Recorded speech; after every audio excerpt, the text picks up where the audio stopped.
The family of the president front and center on the second night of the RNC, sprinkled with several guest appearances from the incumbent candidate himself. For the latest, we go to ABC's Terry Moran. Terry. I think it was a mixed bag for Republicans tonight. Donald Trump looked at the Democratic National Convention. He looked at that kind of Zoom conference convention. He said, I want more excitement. I want more pizzazz. And there were long stretches where that didn't happen tonight. There were some breakout moments. There's no question. I thought Kentucky Attorney General Daniel Cameron was a breakout star. We saw part of the future of the Republican Party, no question. And his retort to Joe Biden, his stinging rebuke of Biden, really. Biden, if you aren't voting for me, you ain't black, I thought was one of the most telling moments of the entire convention.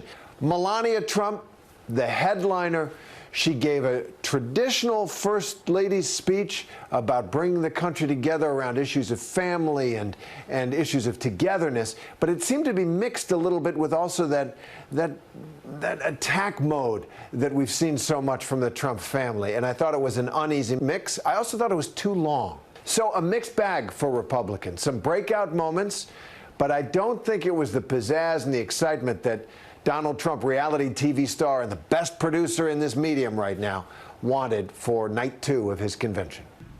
Our thanks to Terry. Now, more of the second night of the RNC and the big moments. Here's ABC's Janae Norman. On the second night of the RNC, a highly anticipated speech by the First Lady. The past 3.5 years have been unforgettable. There are no words to describe how honored, humbled, and fortunate I am to serve our nation as your First Lady. Melania Trump delivering her keynote address live from the White House Rose Garden, speaking to an audience that included her husband, as well as Vice President Pence and the Second Lady. Just as you are fighting for your families, my husband, our family, and the people in this administration are here fighting for you. Melania rarely speaks publicly about the president. He loves this country, and he knows how to get things done. As you have learned over the past 5 years, he's not a traditional politician. He doesn't just speak words. He demands action, and he gets results. The future of our country has always been very important to him, and it is something that I have always admired. And it wasn't just his wife. Trump's children, Eric. I'm proud of what you are doing for this country. I'm proud to show my children what their grandfather is fighting for. And Tiffany spoke to their father's vision. My father does not run away from challenges, even in the face of outright hatred, because fighting for America is something he will sacrifice anything for. He dreams big dreams for our country. President Trump's leadership at the forefront of the evening's program. The RNC paying tribute to the 100th anniversary of women's suffrage, highlighting the women in the Trump administration. Winning over suburban women voters will be crucial to the president's re-election chances, a group the president has been vulnerable with. And tonight's lineup appealed directly to them. The First Lady speaking to mothers. I have a special message for the mothers of this country. This modern world is moving so fast, and our children face challenges that seem to change every few months. Like every parent in this country, I feel there are so many lessons to teach our son, and responsibilities as his mother, but there are just not enough hours in the day to do it all. The First Lady speaking on a range of topics from racial injustice to the coronavirus. I know many people are anxious and some feel helpless. I want you to know you're not alone. My husband's administration will not stop fighting until there is an effective treatment or vaccine available to everyone.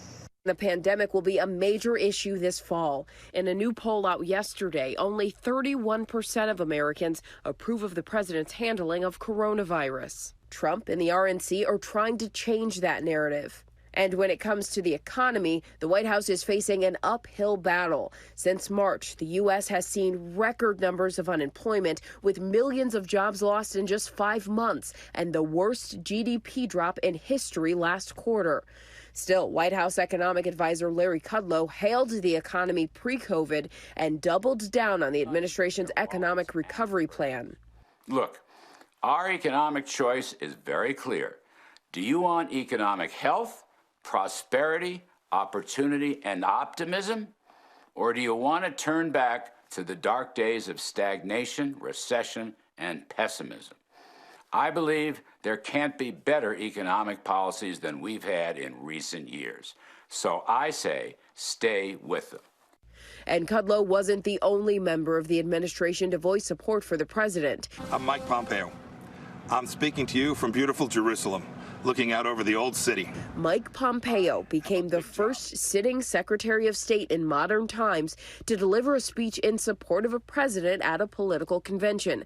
America's top diplomat spoke about Trump's global initiatives in this pre-recorded message, taped during an official overseas trip to Jerusalem. Delivering on this duty to keep us safe and our freedoms intact, this president has led bold initiatives in nearly every corner of the world. I'd like to introduce you to a few remarkable Americans.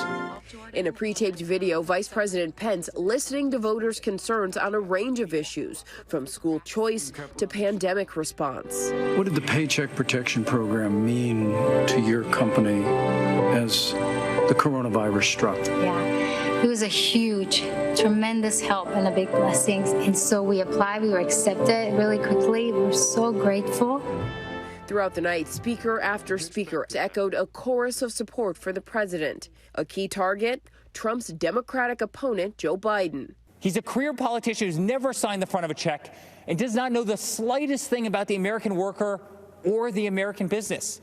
This is not time to hand our government over to a washed-up career politician who will be nothing but a puppet of the radical left Democrats. The Biden-Harris vision for America leaves no room for people of faith.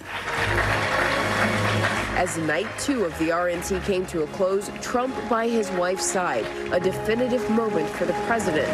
But with only a couple days left in the 2020 convention, he will make a push to shore up his base while hoping to draw in more undecided voters. For Nightline, I'm Janae Norman.